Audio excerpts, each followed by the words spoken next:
Un fervent combattant anti-impérialiste, un visionnaire charismatique, un anti-néocolonialiste, un révolutionnaire et un panafricaniste, symbole de l'intégrité en Afrique, il ferait indubitablement partie du top 10 des grands hommes d'Afrique au cours des 50 dernières années. Malgré ses débuts à un jeune âge comme prétendant à la présidence de toute une nation, il allait redéfinir la conception que nous avions de la politique dans le continent. Il a voulu partager avec son peuple la même situation de pauvreté pour mieux comprendre leurs problèmes afin de trouver des solutions. Il appliquait ce qu'il disait et disait ce qu'il aurait fait. S'imposer la rigueur du travail avant même de l'imposer aux autres. Vous l'auriez deviné, nous parlons bien de Thomas Sankara. Et son histoire est le sujet de notre vidéo d'aujourd'hui.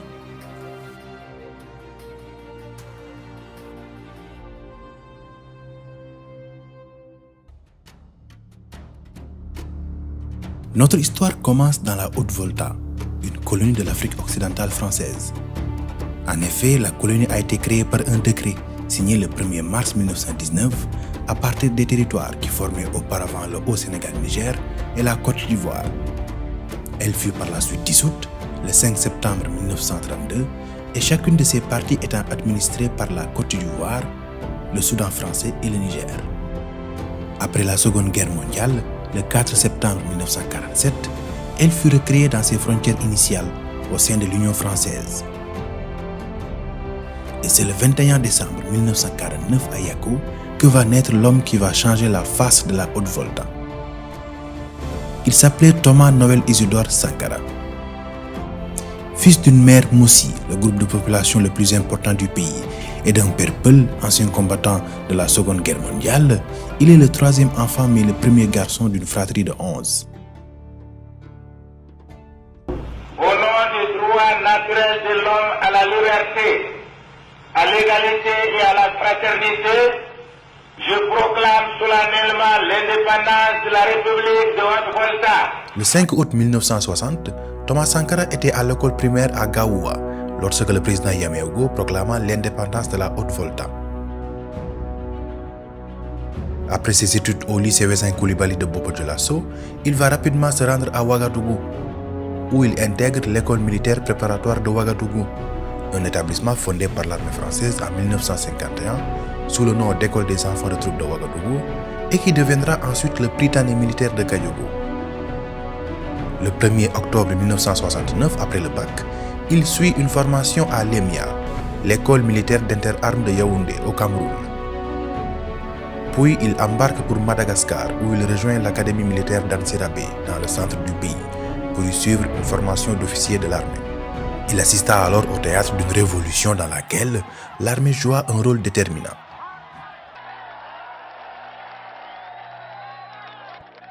Malgré les tensions autour du régime de Fulbert Sirana, premier président de la République malgache, Thomas Sankara achève sa formation et retourne en Haute-Volta en 1973 avec le grade de sous-lieutenant.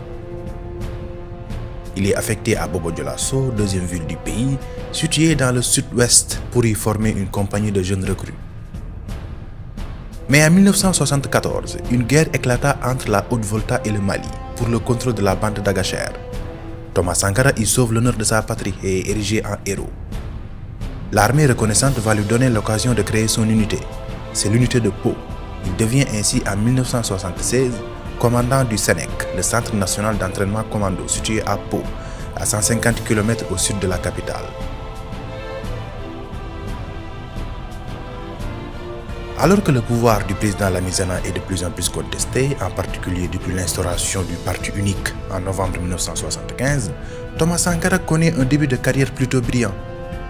Entre janvier et mai 1978, en compagnie de son ami Blaise Compaoré, il effectue un stage de perfectionnement au centre de formation des parachutistes de Rabat, au Maroc.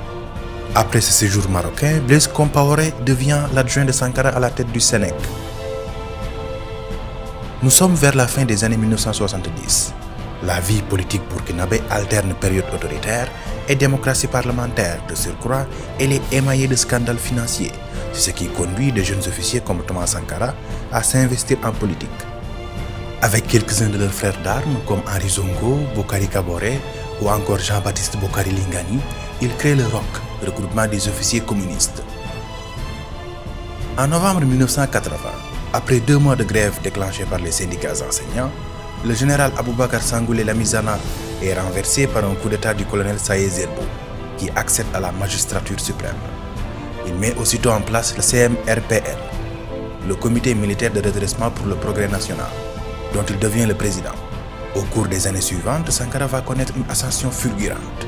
En février 1981, un peu moins de 2 ans seulement après son mariage avec Mariam Zermé, il est promu capitaine et nommé à l'état-major de la division opérationnelle. Son complice Blaise Compaoré lui succède à la tête du Sénèc. 8 mois plus tard, il accepte d'entrer au gouvernement de Saïd Zerbo en qualité de secrétaire d'État à l'information. Cependant, le colonel Saïd Zerbo est lui-même contesté, notamment pour le caractère répressif de son régime. En réaction à la suppression du droit de grève, Thomas Sankara démissionne le 12 avril 1982 en déclarant ouvertement « Malheur à ceux qui bâillonnent le peuple », tandis que quelques-uns de ses proches tels que Blaise Compaoré et Henri Zongo quittent le CMRPN. Thomas Sankara sera arrêté par la suite.